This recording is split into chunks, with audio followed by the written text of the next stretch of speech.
If you've ever wondered what is the point of a pointe shoe, well, wonder no more. Come with me and we'll get straight to the point.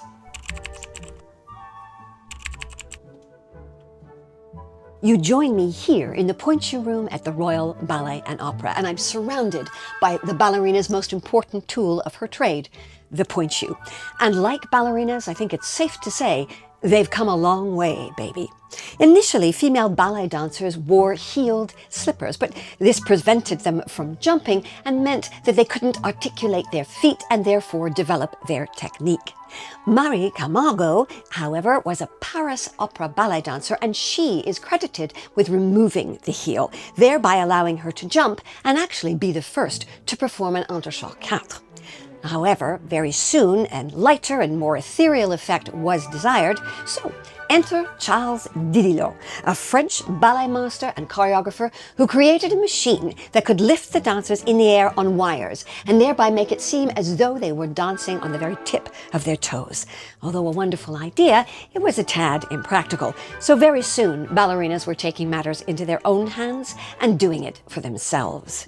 Marie Taglioni is credited with being the very first ballerina to dance an entire ballet en pointe. In 1832, she danced La Sylphide in satin slippers that she modified with leather soles and darned the toes and the sides.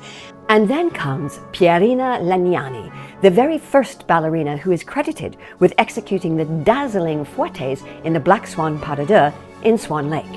She did this with the superpower that she created by making a platform at the edge of the toe, thereby giving her more stability and ensuring that she could then execute a plethora of pirouettes practically on the spot.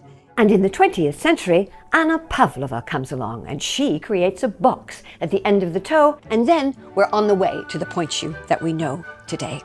So these resourceful dancers improved their shoes themselves, thereby enabling them to extend their creative vocabulary, to push the boundaries of their technique and that of ballet all together. And that enabled our dancers of today to virtually defy gravity.